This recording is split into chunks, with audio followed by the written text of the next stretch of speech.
the company who's helping us with our text message archiving is called Smarsh. So I didn't catch that.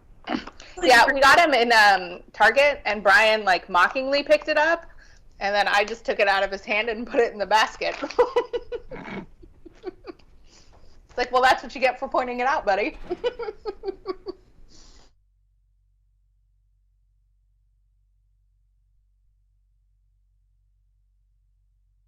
Mr. Nollup, are you on your icon? I am, yes. Let me give me just one more minute to verify that the streaming service has started, and then I'll give you the go-ahead. Thank you.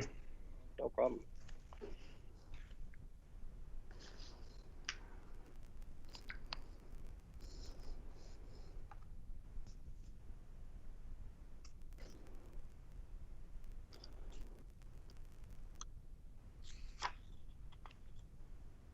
And this is Carol.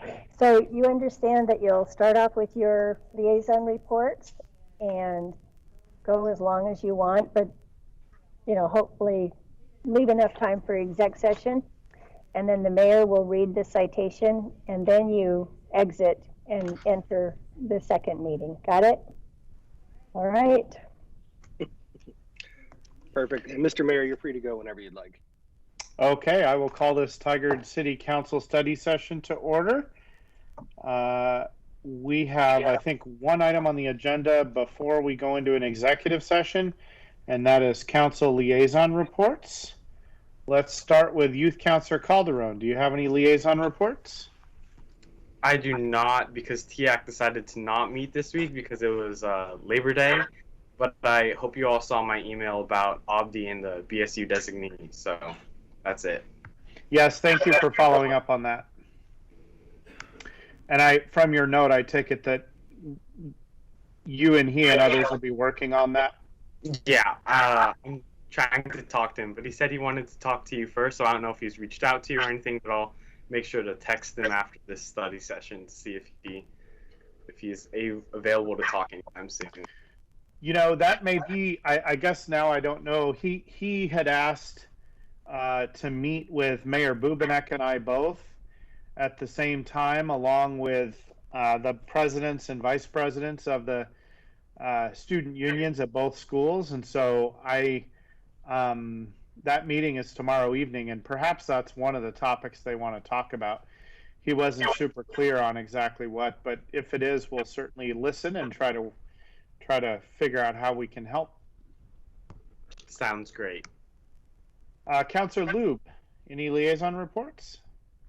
Yeah, we had a water advisory board meeting where we actually got a water master plan update that will eventually be coming to council, and it was just really interesting and insightful. So I look forward to all of your questions when you get the presentation later. Soon to be coming? Yeah, I forget the date, but it's so the water master plan project update is also different than the rate study. So It's important to remember that it's interesting to talk about the system and some recommendations they're making just based on different things. So, I mean, I don't want to tell you too much. I don't want to ruin the surprise. No presentation. Got it. Mm. All right. Anything else, Councilor Lube? No. Okay. Nope. Councilor Anderson. Planning Commission extended a public hearing. That wasn't very exciting until September 14th. It's about a zoning change up in River Terrace. So we'll hear that on. Probably the most interesting thing of note is the Tigard Chamber GAP, the Government Affairs Committee, came up with kind of a good solution to the funding for the Get Moving project, and it got some legs with Councilor Dirksen, and it looks like Council President Lynn Peterson will actually approve it, or actually, put it up to a vote with the council, and that's the recommended funding. The projected funding was 0.75% of person's payroll tax. this would be start at 0.60 and phase it in after 4 years. Of course, starting in 2022. So it was a 4-year phase in that just kind of made a lot of sense. It doesn't hurt the bond at all. It just kind of makes it, they'll pay it off a little slower, but it was a pretty good solution. And that was from the Tiger Chamber Gap Committee. And so Councilor Peterson liked it, and that is now kind of the new norm. Those are the talking points. So that was good. Other than that, I don't think I've had much. I've got a water thing this week, but other than that, I'm good. Has the Chamber Gap Committee and I think the Chamber Board were going to make a final decision? Has there been a final decision on the support of that or not? They're going to be neutral. Okay. They're going to be neutral. A lot of the chambers around town came out negative against it, and because of the payroll tax, and hopefully the solution helps soften it a little bit. So that's where we're at. Yep. Thank you, Councilor Anderson. Anything else? No, not at this time. Councilor Newton. I don't have anything to report this week. I have 4 meetings next week, so I'll definitely have something next time we get together for this report. So thanks. Thank you, Councilor Newton. Council President Goodhouse. I had just a few meetings. Had a TTAC meeting. They got an update on Southwest Corridor project, some of that part from TriMet. Also talked about the Fountain Creek crossing over Shoals there. So there's quite a lot of discussion on that, what that was going to look like. People were wondering what kind of signal it would be. Is it going to be a flashing yellow? Would it be a solid red? If it was going to be a stop or not? If the path would still be open or not? And so there was quite the in-depth discussion about that, what it would look like. But a lot of people really liked that idea, but we're also wondering if that was going to be, the trail would still be open or not. And so they went through and said there's still a lot of those areas being figured out, but they like the idea that there'll be the alternate when it floods and goes through there. They can go over top of shoals and have a safe crossing. But a lot of them were trying to figure out still what it was and what it was going to be like. If it was going to be similar to Hall by City Hall, or if it'd be over in Beaverton off of Hall, where that one where it crosses Fountain Creek Trail. And so they kind of had some questions about that, but that was going to come. And then I've also been working on, I'm a board member with Family Promise, that helps a lot of homeless families in the community, and put them in touch with City Manager Wine, discuss options, or maybe look down the road if there's any way we could work with doing some kind of a day center or kind of a solution in Tiger to help with the homeless families in the area. The thing about Family Promise is great is that they house families, but they really have a great success rate of getting them into a home, and a permanent solution of getting them into a home permanently, where rather doing a quick fix or maybe helping them out for a week or two. They have great success of helping them out, and they're taking care of a lot of families in Tigard, putting them up in motels in the area. So they're really doing a lot, but they're looking at a permanent place in Tigard somewhere. Right now they have a day center out off Stafford Road off 205, but of course with COVID, they're not able to use that one. And the big part too is they use churches to rotate through to have the families, and with churches being closed, that's really kind of taken away from their normal model. So they're looking for some options that we could do. So hopefully we might be able to, as a city, work with them or see what we can do. Do you mind going back to the crossing of Shoals Ferry? Can you, for the public that may be watching, can you describe what you learned about which style of crossing it would be more similar to, or did you get an answer to that during the meeting? They said they were still trying to determine what kind of signaling it would be, whether it would be a solid red or a red. They're still working some of those details out. A lot of the members really wanted to know exactly what the crossing is going to be like, and they were told it was still being sorted out, whether or not it would be some kind of single crossing, so people could go up from the trail and cross over shoals, but they weren't specific yet on what kind of signaling it would be, if it would be flashing or solid red, or how that setup would be. They said that was still coming. So unless you know anything more, it sounds like that's still kind of in the works. But the big concern was that people were worried that sometimes those if they're flashing, people may not know to stop, or people may go if there's more people still crossing. So there was a lot of concern raised about making it a proper signal that people would really actually stop both directions, and they feel safe as far as crossing it. City Manager Wine, I don't know if you've got anything to add. I don't know. You just gave me more info than I had, so I don't have more to add. But on the staff side, is there any more to know? I don't have anything to add about the specific type of signal. I know I think it's supposed to be similar to the hall crossing that is farther up.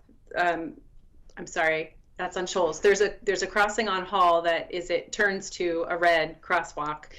But I would say too, our Engaged Tigard site has as much information as we've got about the way the project would look at this point, and all it says is a signal. So nothing new from our end. Thank you. Council President Goodhouse, do you have anything else? Nothing else right now. Thank you. Okay. I do not have any new ones to report. I will likely have some in the next week or two as well, as Councillor Newton was stating. So given that, we are going to move into executive session. The Tigard City Council will go into executive session to consider the employment of a public officer, employee, staff member, or individual agent under ORS 192.660, subsection 2A. All discussions are confidential, and those present may disclose nothing from the session. Representatives of the news media are allowed to attend executive sessions as provided by ORS 192.660, subsection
3 minutes. I'll give you the official go ahead when the booth light turns on for me. Thank you.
Okay, Mr. Mayor, you're free to go whenever you'd like. Thank you, Mr. Nullup. I will call this Tigard City Council and Local Contract Review Board meeting to order. City Recorder Krager, roll please. Move Councilor Calderon. Council President Here. Goodhouse. Councilor Newton. Here. Councilor Lube. Here. Councilor Anderson. Here. Mayor Snyder. Here. All right, I'll ask everyone to join me in the Pledge of Allegiance, but mute yourselves and we'll display a flag on the screen.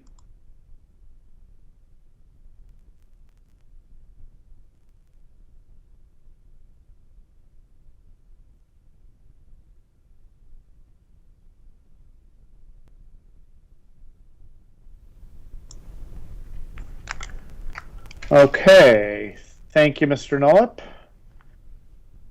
Let's see, council or staff have any non-agenda items? I'm aware of one non-agenda item, which is to consider an contract for an interim city manager, so we'll put that on at the end. Are there any other non-agenda items?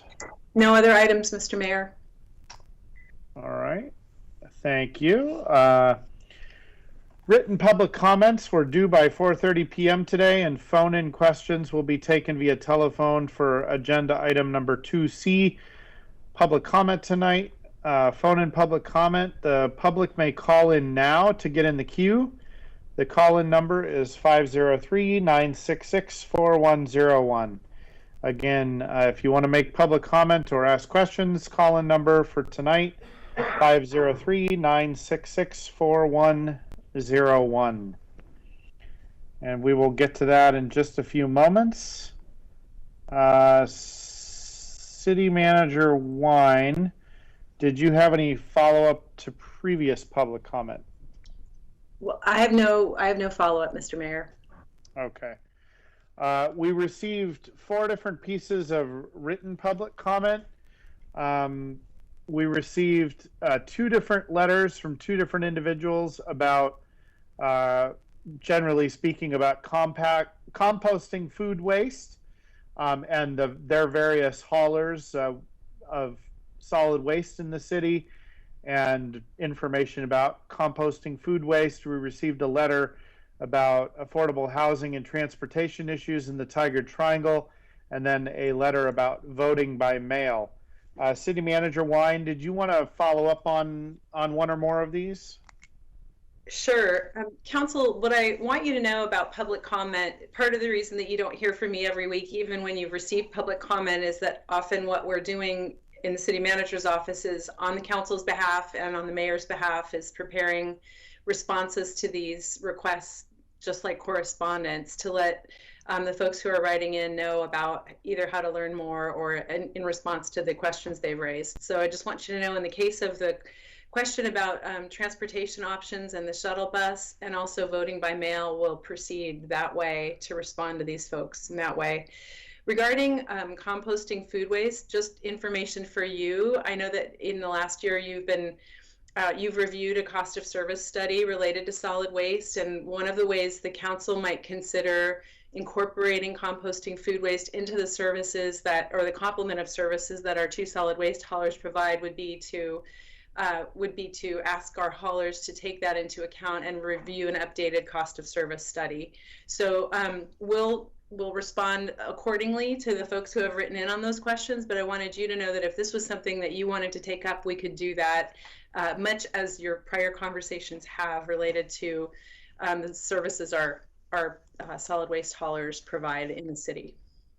So if we were to do that, would that be, Councilor Lube, I see you, I'll get you in just a second. I just want to set the stage for this discussion. If we were to do that, would we be saying or having a discussion about how much more it would cost to provide that service? Because it's not going to come at no additional cost probably. So would that be the kind of question, or is our only option to go to the haulers and say, we want this included, how much is it going to cost? Or can our decision point be later on, I guess is the question.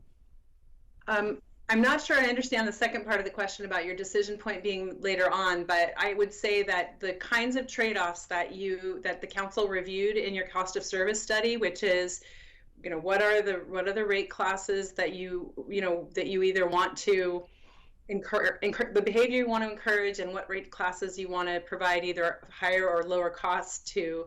Those are the trade-offs that you need to talk to. You initiate the question with the haulers so that they could determine what it would take to be able to compost and handle food waste, and that's how they're answering these customers now, which is to say it would require an additional cost to be able to handle that kind of waste, but they'd have to. The reason I mentioned the cost of service study is that they'd have to figure out what that balance is, and if you wanted to try to keep a customer's bill the same, you'd be trading off some other service within the overall solid waste service, or agreeing that it would cost more, that the rates would go up for solid waste customers. The decision point all I was referencing was a choice to either include or not include composting in the future. Sorry, I wasn't clear about that. Councilor Lube. I remember we had this as part of the discussion during a work session where we were actually meeting with Pride and Waste Management, like a couple of months ago. I can't remember the exact date, but I remember Pride addressing it and saying it's something that they are looking into, but they had to get a more stable source where they could process it, because they were where they were having to go, it wasn't a stable option for them. So it's something that they were looking at because they know that Tiger residents are asking, and she said she would eventually get back to us. So I know that they're looking at it and they're figuring out solutions, if I'm, again, remembering correctly. You are absolutely remembering correctly, and thank you for mentioning that. Our haulers are exploring this also because Metro is trying to find a regional solution for for solid waste generally, and to include food waste processing on the west side. So I think that those two, I'm just going to call them solutions, are kind of going hand in hand, and I will ask the haulers to report back to us about what they're finding. That would be great. Youth Councilor Calderon, did you have your hand up? No. Okay, sorry. Anyone else have a comment or question on this? Okay. City Manager Wine, any further follow-up? Nothing further. Thank you, Mr. Mayor and Council. All right. Phone in public comment. Mr. Nollup, do we have any callers in the queue? Mr. Mayor, at this time, we do not have any callers in the queue. Okay, thank you. We will move on. The next item in public comment is the update from the police chief, Chief McAlpine. Call in host. And Council, Chief Kathy McAlpine, for your August monthly dashboard. As a report in July, we did have an increase in calls for service, and we were even during COVID, and so we were going to see if that was an anomaly or if we were going to tick up. And we do see in August we did go back down again to a 12% decrease in calls for service compared to last August of 2019. So it looks like it was probably a maybe 4th of July continuous ongoing type of complaints that happened in July. Some of the other things we noticed before I get to the PowerPoint that you're looking at right now is we also have seen an increase in marijuana store burglaries. Tigard has had 2. We've also had 2 in Beaverton, 1 Vancouver, Milwaukee, and Portland. So it's the surrounding areas. They seem to be in their late teens, early 20s, making the circuit. We've also seen an increase in burglaries to construction tools. And again, I think it's for resale value that we're seeing that. So we'll continue to do social media education. We also want to remind our viewers that we've also seen an increase of a group of, again, probably late teens, early 20s, coming into Tigard and checking for unlocked, secured cars, looking for any change, any small electronics. Some may have keys in the car, and then they are taking the car, but they're just leaving a stolen car, taking another one, and basically kind of joyriding and just trying to acquire things in people's cars. So again, we just want to remind everybody to lock their vehicles when they're not in them. And then as you see on the PowerPoint dashboard, we did get some media attention with our first publication of speed through intersection with 800 in July. You can see on 72nd alone, we had 2,600. And only about 195 were rejected, so just under 2,500 for 72nd, and for Hall Boulevard about 480. The one thing to note about that is those still could be the tail end of July, and because it takes several days for the vendor to look at it, then for us to get to it, so that could be just added on some of our late July violations as well. We did give you a little bit of some talking points, because you can imagine with that kind of volume, it does tax our traffic unit, who are our primary reviewers. And they can look at it 6 hours a day. The downside of that is they're not out on the street into our neighborhoods, monitoring them as much as we'd like to. And we can have as many as 300 citations over a weekend for our officers to review. We are training more officers to take a look at that. We do have 1 officer on light duty that also helps us out when she is working. So we're working on handling the volume, but again, you can see very much the need for monitoring that intersection. And then again, as I want to point out how we're doing in our hiring process, if you happen to get a chance to look at our social media, I know some of you had, we did get to swear in 2 officers today. 1 entry level, Michael Schumacher, and 1 lateral from Hawaii PD in Erica Carballo, who is also fluent in Spanish. We're very happy to have them. And you can see some of the numbers we've had. We've had Oral boards, about 10 people have gone through that. 7 have gone through our physical exam. We've done 9 completed background because we have over 27 that are in the background.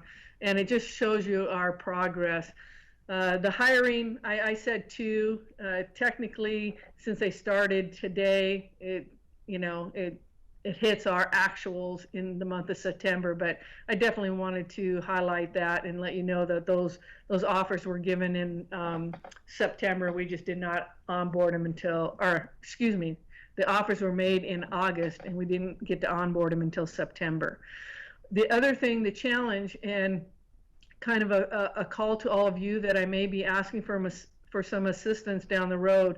As you are well aware, the Oregon state budget took a big hit, mostly due to the pandemic, and we've yet to know what the wildfires are going to do to our state. With that, one of the budget cuts was the elimination of the basic law enforcement academy. The last one will be November, which Schumacher will get into, and then there will not be another one until the end of that fiscal year of July of 2021. So that leaves us with either hiring only laterals or making some decisions on how we want to onboard them until we can get them into the basic academy. There may be a special budget session, but because Director Eric Skablitz has taken a job elsewhere and they'll do a national search, they may not even ask for special consideration. But should it go into legislative, I'll certainly reach out to all of you to tell about our need of having a few more of the entry-level basic law enforcement academies so we can keep filling our levy positions. Of that note, though, we did, in 2 weeks, we will bring back 2 of our TriMet officers because we have an officer that got injured who will be out significant time on duty. We also have 2 other people who are on extended either leave. And so we're down to our minimums, and we're going to have to bring back 2 from TriMet to fill that gap. And with that, I will be happy to answer any questions that you may have. Can the injured officer write a lot of or approve a lot of the traffic citations for 72nd? Absolutely. We will definitely utilize that as we do one of our other light duty officers who is in light duty to all the way through February. So we definitely take advantage when they're in that work schedule, as well as phone reports. Councillor Lube? Yes, thank you for your presentation. I have a question with the astonishing amount of tickets that are taking place on 72nd and 99. Are we assuming once these tickets start to hit people's mailboxes that behaviors will change and those tickets in theory are going to go down? Is that sort of the projected long term? It is certainly our hope. Obviously, it can take as long as 10, 12 days before somebody sees that they received their ticket. And as I reported last month, we know that at least one individual probably had 4 during their commuting time in a time period that they may not even be aware of it. In this data, I don't have the numbers to see how many are repeat offenders. That really takes a manual search, but we try and get out and social media and let people know. But it is our hope once they receive these that'll definitely affect behavior. Okay, it just sounds like it's something we need to continue to keep an eye on to ensure that we have enough officers to not only take a look at those tickets, but to also be out on the streets. So thank you for that. So I saw all 3 councilors that just raised their hands. Councillor Lube, I will tell you also that I had a 45-minute meeting related to traffic enforcement with the lieutenant who's supervising this, and I will just tell you that he and I have our best guesses on this just based on the behavior of people, but more importantly, how many people actually travel that intersection regularly versus that's not an intersection that's always being used by people that live locally. So it's going to probably stabilize at a lower number, but it's still going to be a pretty big number. We have the over-under at about 1,500 a month is what he and I sort of guessed. The chief probably would say that's a totally wild guess, but I at least want to put it out there now and say what our guess is. Okay, Councillor Newton. Yeah, first of all, I want to thank you for the work you're doing on getting the levy hires going. We've hit some roadblocks and that's unfortunate, but kudos to you for getting right on it, because I know the public, the voters will be pleased to see that we're making progress there. So thanks for that. I had the same question Councillor Lube had. The other thing I wanted to comment on the academy, maybe we need to make a coordinated push or ask of our legislators to see, once the elections, I mean, we have Senator Burdick, but maybe it would be appropriate and prudent to get in front of them early on just to see how we might navigate that. I think that's an important thing to do. And then I'm assuming the folks that are breaking into the marijuana shops are stealing marijuana, not cash, because the cash is probably gone. That is a safe assumption, and yes, Okay. I think so. I think they're looking for product. And Okay. to your point about the reaching out to the legislature, is the city manager and I did talk about that, and so I did reach out to OACP to really get an understanding if we thought that they would ask for a special session for budget considerations. And it's twofold with the exit of Director Gablitz and the desire for the governor possibly to go outside and look. They may not do anything. They also want an audit of the basic academy, just the curriculum. Again, that falls under police reform. And so it appears that it will be highly unlikely that in the immediate future that they'll consider special funding. But certainly if it happens sooner than July, I would definitely be reaching out to all of you to ask for some assistance. So then it sounds like we need to, you need to think, and we need to have a conversation about other options for onboarding, as you were mentioning, and maybe be working on that in parallel if the funding doesn't come. Yeah. We have about 3 good viable laterals that are in backgrounds right now. And so again, those are our priorities to our background investigators. And then I'll be reaching out to some of my peers around the area to find out what they're looking at and to see if we can do maybe like the Reserve Academy, hold it at Washington County, get some training. Again, I'm speaking without having to talk to Sheriff Garrett yet, but those are all the things that I'm thinking about to keep us going, but also get them training. I don't want them just being onboarded and not get the training that they need. And as much as we probably need them to sit and do photo enforcement, I'd rather have them get some other skills. So yeah, there is some option, but I did want to at least bring it to your attention that there are some things that may be outside of our control right now. Okay, thanks a lot. I was thinking about the Reserve Academy option style too, so that's good to hear you guys are already thinking about that. Council President Goodhouse? Yes, I had a question, and I thought about last time, Chief, when you mentioned it. What happens in a situation when someone gets 4 tickets in one day? Do they get all 4 tickets issued against them, or is it something that's kind of you look at it and say, well, maybe they didn't know this was in place and you just go with one of them? Or how does that work when people are getting, or especially if they don't know that's there and they get a couple in a couple-day period? What happens in that process? Well, for us, they'll get issued the citation, and it will be up to them should they decide to go in front of a judge and say and plead their case for any mitigating circumstances.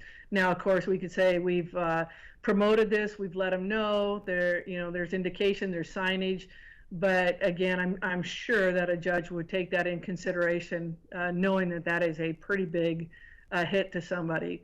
And again, I know that Director Robinson is listening, and we've yet to realize the full impact of the court on August data alone. But I'm sure once they can start holding court, we'll get a better picture of what this looks like. Okay, yeah, because I reducing the speeding is important, but I could also see somebody getting 4 tickets at once and then all of a sudden losing their license or whatever that does to that process. So that just popped in my mind, wondering how that happened or what that would do to someone. Now, there is a rule that says if you go through a red light at a high rate of speed, that we won't issue 2. You'll get just the red light, you won't get the speed. unless it's over 21 miles per hour, and then you would get both tickets. To my knowledge, because I have asked, nobody has done that, has gone through a red at 21 miles an hour or greater. Okay.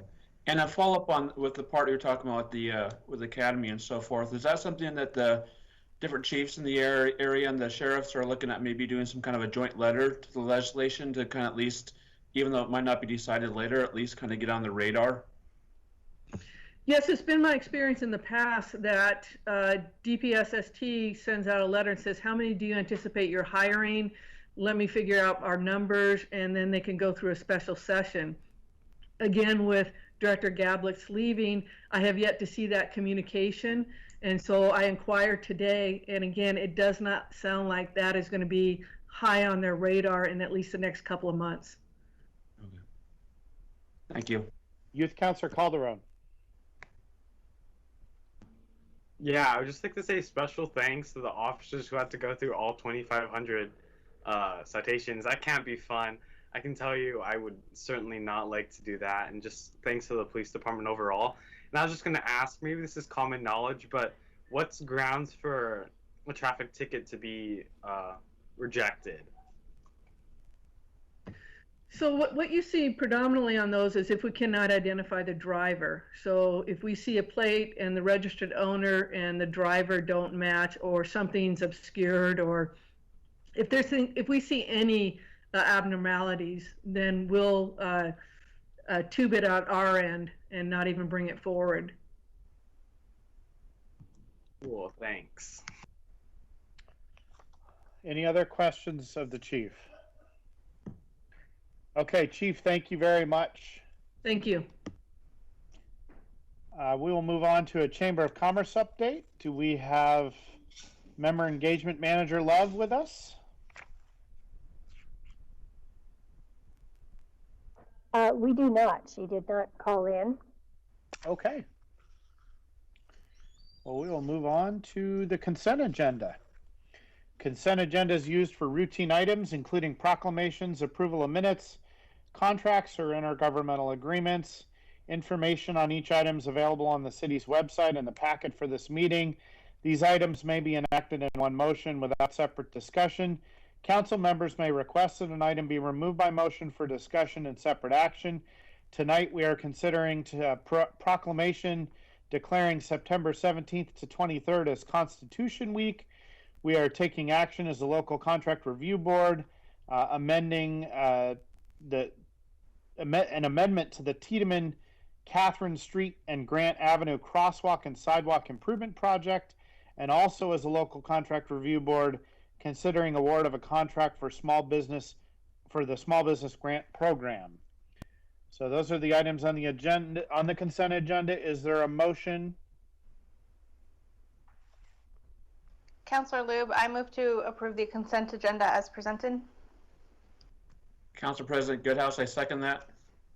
Okay, it's been moved and seconded. City Recorder, roll call vote, please. Council President Goodhouse. Yes. Councilor Newton. Yes. Councilor Lube. Yes. Councilor Anderson. Yes. Mayor Snyder. Yes. Okay, consent agenda is adopted unanimously.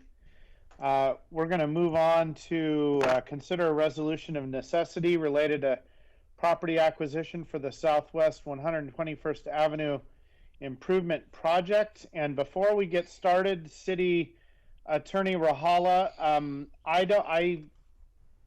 I may have a conflict, or I guess I need to clarify whether I do and whether I need to hand off facilitation of the meeting for this item or not. I own a property that I believe will be impacted by this, so can you clarify that for me? So because this doesn't relate to the acquisition of that property either by condemnation or sale, I would suggest recusing yourself. You would suggest that? Yes, I would. Okay, and so then I should hand over facilitation of the meeting? So or you can still facilitate the meeting, but you cannot participate in the discussion or obviously cast a vote. Okay. All right. So Engineering Project Manager Peck, staff report, please. Thank you, Mr. Mayor. Mike, do you have the vicinity map you can pull up?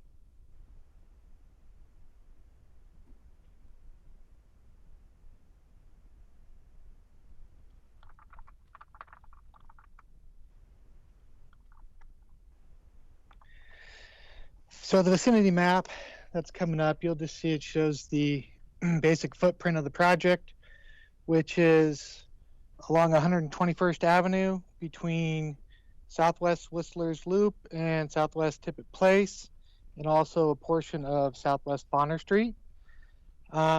This project is pretty much a safety improvement project that will provide continuous sidewalk, bicycle facilities, street lighting, drainage improvements, roadway resurfacing, and water line improvements on 121st between Whistler's Loop and Tippett Place. And I'm here tonight to ask City Council to approve a resolution of necessity allowing Washington County to acquire right-of-way and ancillary easements from 43 parcels in order to construct the 121st Avenue roadway improvement project.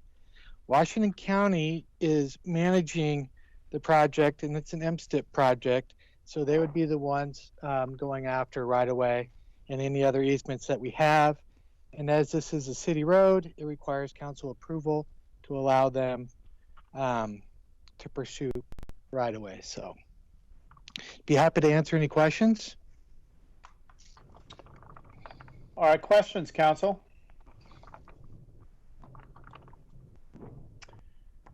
Council President Goodhouse, no questions? No. Councilor Lube? No questions. Councilor Anderson?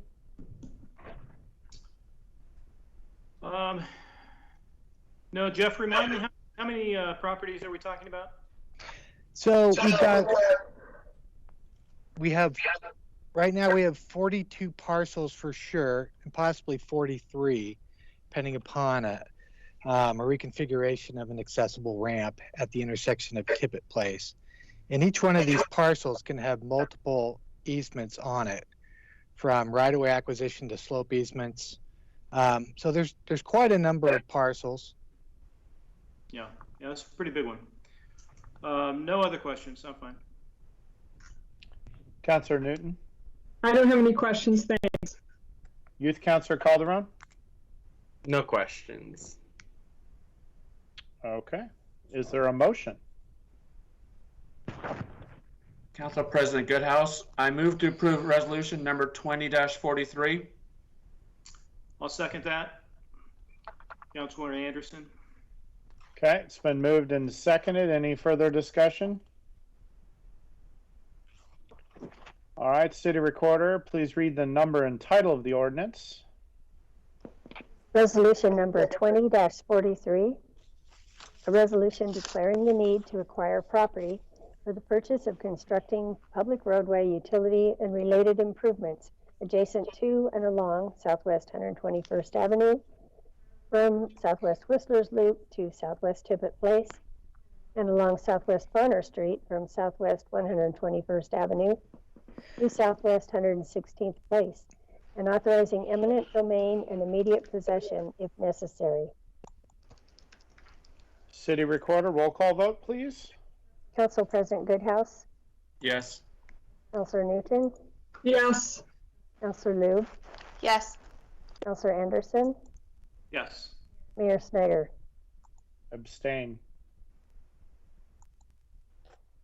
Okay, resolution number 20-43 is adopted. 4 yeses and 1 abstention. Thank Okay, you. we'll move on to item, thank you, Jeff. We'll move on to item number 5, consider a resolution authorizing water revenue refunding bonds. Mr. LaFrance and looks like some other staff, maybe you can introduce. Good evening, Mayor. This is Toby LaFrance, Finance and Information Services Director. I'm here with Samantha Rico this evening, Senior Management Analyst in Public Works. Give me a moment here while I bring up the presentation, please.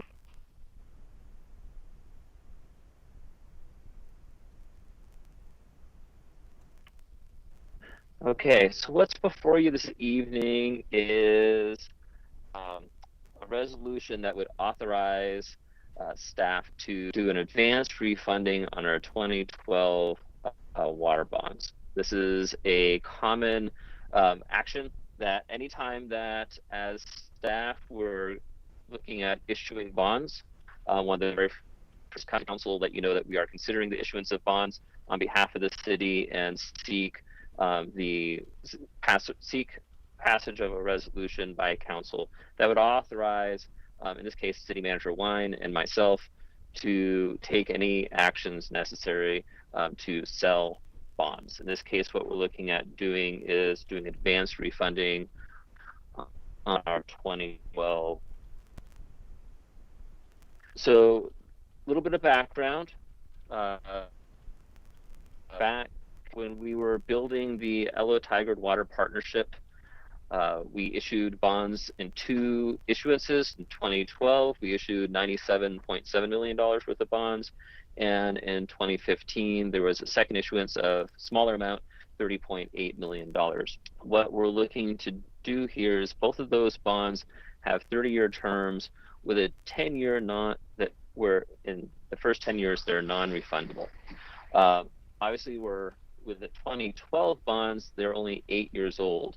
So what we're doing is an advanced refunding. And essentially what that does is it creates an escrow for the last 2 years of the bonds and then refunds the principal for years 11 through 30, and it will do so at a lower interest rate. So that's a little bit about the mechanics of that staff is looking at doing. What I'll do is I'll hand it off to Ms. Rico to talk a little bit about the benefits to Tiger's water system and water rate payers. Thanks, Toby. Good evening, Mayor and Council. Samantha Rico, Public Works Management Analyst, and it's my pleasure to be here to talk about some of these benefits that this project will have, not just for the utility, but for its customers. And so currently the water system's debt payments are $8.4 million annually. And the preliminary analysis from our consultants shows that this refinancing could save about $1 million annually, and this would reduce our debt service payments by over 12%. Next slide. And so in addition to those savings that we would occur annually, another benefit that we believe will come out of this project is a continued focus on intergenerational equity. And this is something that we've been talking about recently with the water utility. And what we mean by that is just that the allocation of costs for this water system that benefits customers for generations to come be spread out and allocated across those different generations. And so one of the ways to do that is through debt issuance. And so then your debt service payments are spread over years. And one of the other ways, another component of this is our asset repair and replacement reserve. We came to council in January to talk about this, and the first year of the reserve is incorporated into this current fiscal year 21 budget. The reserve amount is $1.16 million annually, and it's important to save incrementally to prepare for these major repair and replacements over time. And so as this 1.16 million gets added to the revenue requirements, it will be offset by the approximately $1 million in debt service savings.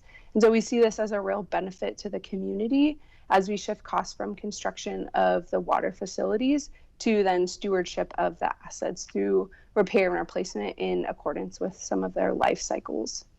And then the last benefit that we see really has to do with the water rate study. As you know, we're going through a full cost of service analysis and rate study. And based on the timing of this debt refunding, the closing will occur before the completion of that project. And so as debt service is a main component of the revenue requirements, we're very pleased that we can incorporate the updated debt service schedules and ultimately ensures that the rates that we are adopting between fiscal year 21 and fiscal year 24 have the most current and accurate information possible for calculating rates. So with that concludes our short presentation, and Toby and I can answer any questions that you might have.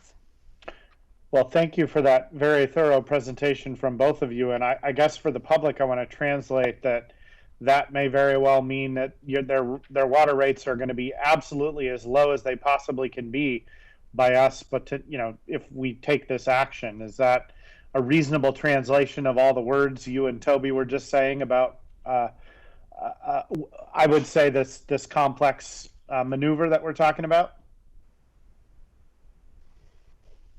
Yes, I would say that rates will be based off of the revenue requirements that we need, no more, no less. And they'll be lower now. I mean, if we take this action, they'll be lower than they would have been otherwise. Presumably, there are many inputs that go into it, but the benefit of it is that the debt service component of the revenue requirements will be lower. Yes. Yeah, I'm sorry. I wasn't meaning the necessarily the entire thing will be lower, but this component of it will certainly be lower, otherwise we wouldn't be taking this action, right? Absolutely, yes. Okay. All right. Other councilors have questions or comments? Or a motion? I move to approve resolution number 20-44. Councilor Lube. Council President, I'll second that. Okay, it's been moved and seconded. City Recorder, please read the number and title of the ordinance. Before I do that, I need to verify who seconded. Council President Goodhouse got the full sentence out. Was it Councilor Newton who was also speaking?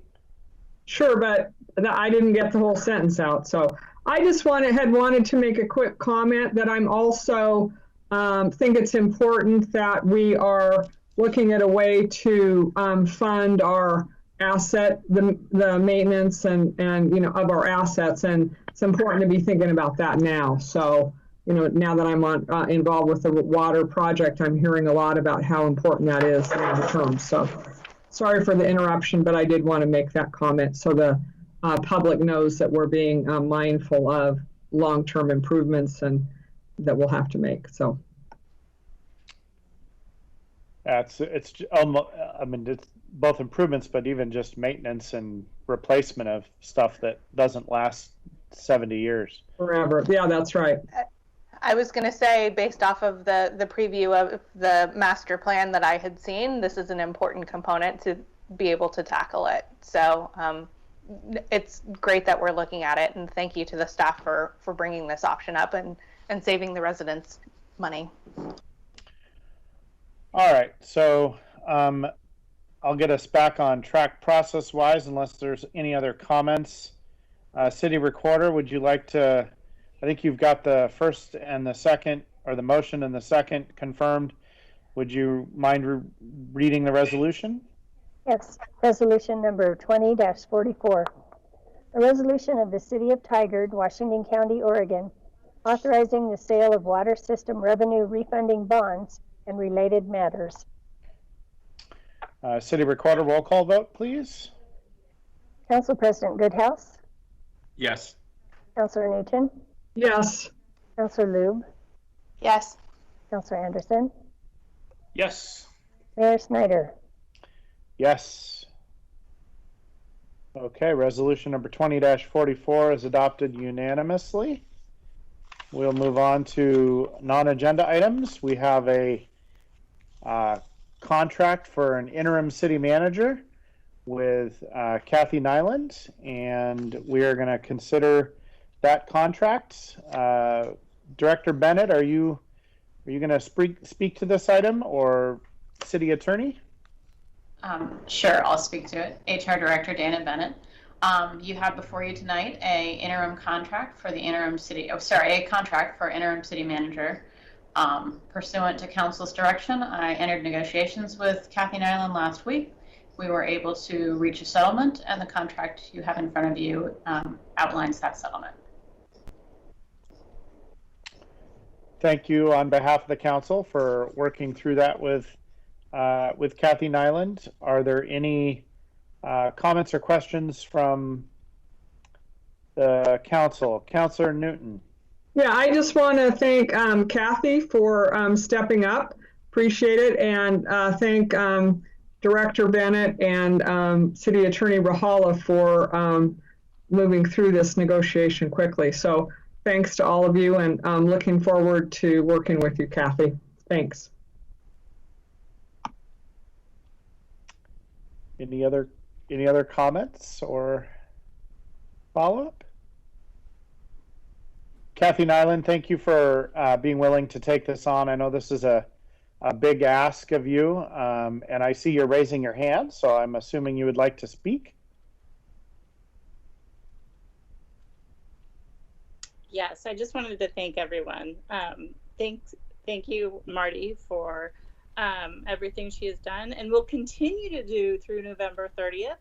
And thank you to the mayor and council for this opportunity. I too am looking forward to working closely with you and ensuring that we have a smooth and successful transition, and looking forward to next steps. And also I want to appreciate city attorney and the HR director's work. They're tough negotiators. I can confirm that. They're very tough negotiators, and just thank you, everyone. Thank you. All right, is there a motion? Councilor Lube, I move to approve the contract for the interim city manager as presented. Councilor Newton, I second. Okay, it's been moved and seconded. Roll call vote, please.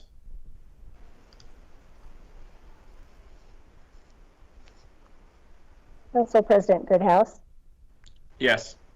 Councilor Newton, Yes. Councilor Lube, Yes. Councilor Anderson, Councilor Anderson, you were on mute. She should probably record your verbal vote. That would be a yes. all right, thank you. Mayor Snyder, Yes. All right, the contract is approved. Congratulations, Kathy. And we will move on to our next item on the agenda, administrative report, City Manager Wine. Hi, Mayor and Council. I just have 4 brief items on administrative report tonight to share with you, some of which are just related to updates that you've given one another recently, or you've been working on. One is the Public Safety Advisory Board. As of today, we have 8 applications received, and we're continuing to receive applications through September 16th. So we've been getting questions so far about time commitment, the meeting schedule, stipend, and so on. And we've been promoting the opportunity to serve on the board through a variety of channels, including Micro Enterprise Services of Oregon, MISO, our partner for Tiger Cares, Unite Oregon, and also in English and Spanish. So that's moving along very well. Our anti-racism action plan, also we're continuing to move forward. The foundational part of that plan overall is about securing a facilitator to support the leadership team and the organization with some training for our leadership team and our diversity, equity, and inclusion staff team. So we're hoping to include the council in these training sessions also. So we'll be looking for an invitation from us soon. On the pandemic front, Governor Kate Brown extended the declaration of state emergency for an additional 60 days. It's now in effect through November 3rd. The infection rates for COVID are going to be closely tracked following the holiday weekend because, as you all recall, we've seen spikes in positive cases following most of our major holidays this year. On September 3rd, the governor announced new prerequisites for counties to open in phase 2. So counties with more than 100 cases and need to have their cases reduced to 100 or less per 100,000 people per week. And then finally, most of you saw this on social media, playgrounds are now open, and folks who are using the playgrounds need to maintain physical distancing of 6 feet between people who are not part of the same household. And I hope to give you future information about other protocols we're going to have in place for things like cleaning and so on. I'm hoping for that to come soon. Let's see, performance audit, knowing that this is a high priority for you, you'll be seeing a presentation next week from our senior management analyst, Nicole Hendricks, and she's going to provide a progress update about the implementation of the performance audit. We've got a 4% implementation rate of the 69 recommendations that came forward back in 2019, and another 14% on top of that that will be completed by the end of 2020. So that's a preview for you about something you'll be seeing. Our progress report is going to also identify the steps staff will take to align the performance measures that have come up through the audit, and how we'll align the measures with the budget, the refresh strategic plan, and the citywide report card. And then finally, just under the category of other, last week I mentioned the digital access survey that has launched, and it's continuing this week. As most of you know, when we do surveys in Tigard, sometimes getting a full sample, a valid sample from the survey, takes a little bit longer. So the recipients, as also has happened in the past, will be getting a text to participate in the survey. And anyway, so the survey continues, and we're looking forward to bringing forward more on that once we have our survey results back. And then finally, we continue to meet with our partners in the Tigard-Tualatin School District and the City of Tualatin about the future of the School Resource Officer Program. And last week I mentioned that there's a survey community-wide that's going to be launched. We'll try to get a better link for you to be able to participate in the survey and invite others to do the same. The survey is focused on folks' thoughts and experiences with our school resource officers. There are targeted focus groups and conversations going on, and those are happening by invitation with the facilitators, and then the survey is intended more broadly for the community. So the focus groups are really focused on, they're called focus groups, but anyway, most impacted and underrepresented folks who would not usually participate in a survey or in the traditional ways that we do outreach. That's all I have for administrative report tonight. Thank you, City Manager Wine. Any questions or follow-up from the council? All right. We have no executive session scheduled. I'll entertain a motion for adjournment. Councilor Lube, I move to adjourn. Council President Goodhouse, I second that. Okay, it's been moved and seconded. City Recorder, roll call vote, please. Council President Goodhouse, Yes. Councilor Newton, Yes. Councilor Lube, Yes. Councilor Anderson, Yes. Mayor Snyder. Yes. We are adjourned. Good night, everybody. Good night. Good night. Good night.